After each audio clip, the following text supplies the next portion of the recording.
Bismillahirrahmanirrahim. Assalamualaikum warahmatullahi wabarakatuh.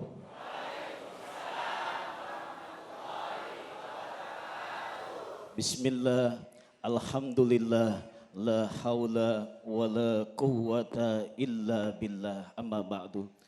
Yang sama-sama kita hormati dan muliakan guru-guru kita semua, Bapak Kiai Haji Amir Faisal, Ustazah Lulu, kemudian juga Ustadz Agung. Kita doakan mudah-mudahan beliau dalam keadaan sehat dan berkah. Amin ya rabbal alamin.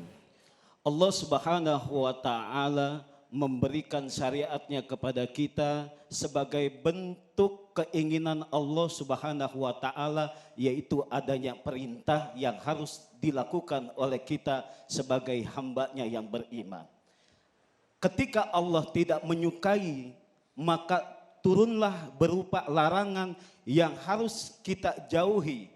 Ketika perintah itu dilakukan oleh kita, maka Allah Subhanahu wa taala yang maha adil bijaksana akan memberikan sesuatu ganjaran pahala ketika kita melaksanakan perintahnya, ketika kita taat kepada Allah Subhanahu wa taala. Amin ya rabbal.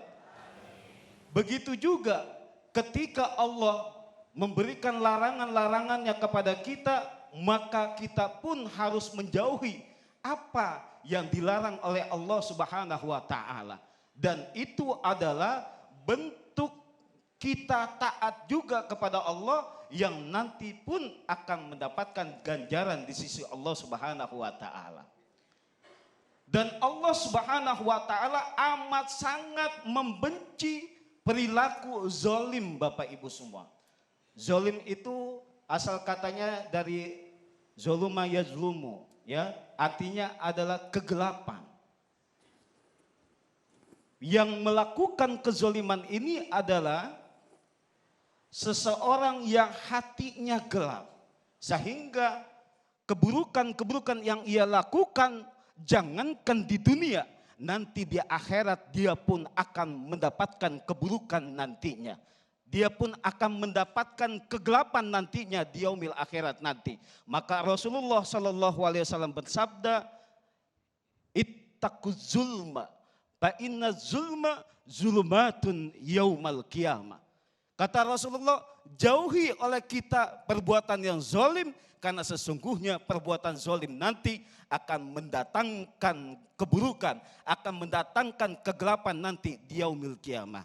Hadis riwayat Bukhari dan Muslim.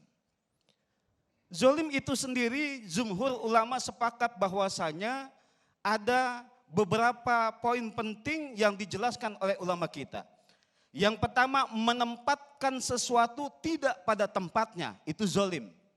Yang kedua, Bapak Ibu semua, yaitu adalah tidak memberikan haknya, itu juga termasuk zalim. Seorang suami tidak memberikan hak kepada istrinya, zalim seorang suami.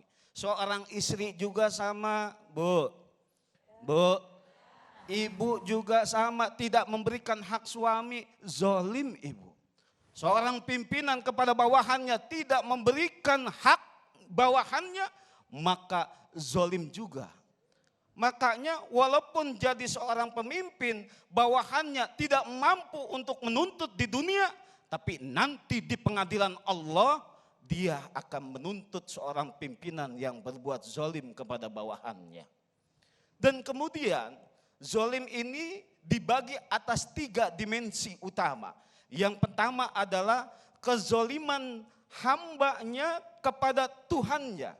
Kezaliman hamba kepada Rabbnya. Yang pertama, ini adalah kezaliman yang begitu sangat nyata besarnya.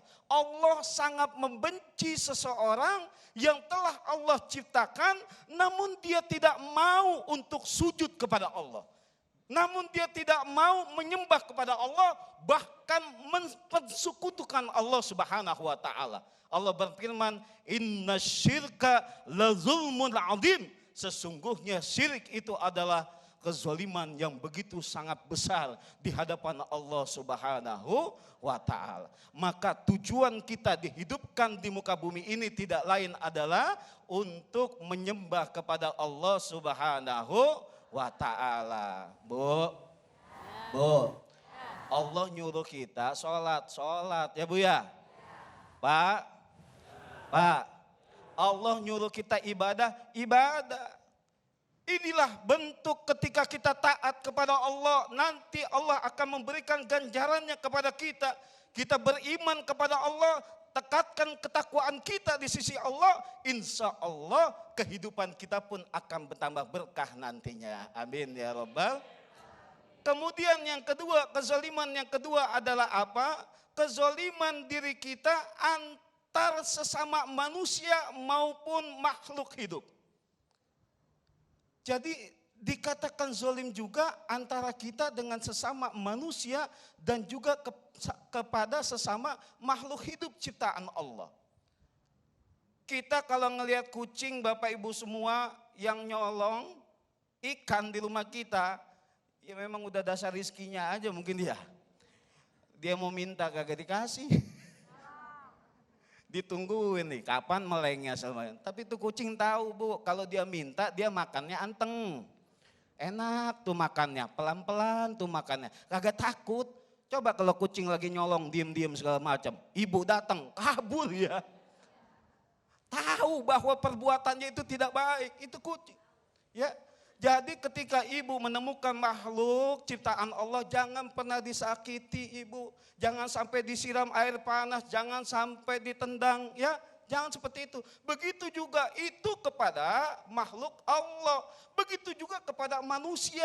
Jangan sampai kita menyakiti hatinya. Jangan sampai kita menghina kepada saudara-saudara kita. Yang mungkin saudara-saudara kita nggak bisa menuntut kita di dunia. Tapi nanti di pengadilan Allah nanti mereka akan menuntut. Kenapa? Karena di dunia dia tidak bisa menuntut kita. Nanti amal ibadah kita akan hangus dipakai untuk membalas kezoliman yang kita berikan. Hati-hati ya Bu ya. Nah sekarang ibu-ibu baik-baik aja di rumah ya. Baik sama tetangga ya Pak ya. Insya Allah tambah berkah hidupnya nanti. Dan yang ketiga yang terakhir adalah apa? Kezoliman diri kita atas diri kita sendiri ya. Ini nggak boleh kita berbuat zolim kepada diri kita sendiri, yaitu melakukan keburukan-keburukan untuk diri kita, melakukan kemaksiatan-kemaksiatan, dan ini sangatlah dilarang oleh Allah Subhanahu wa taala. Jalani kehidupan ini tanpa adanya kezoliman yang kita lakukan, insya Allah kehidupan kita nanti akan bertambah berkah. Amin ya rabbal alamin.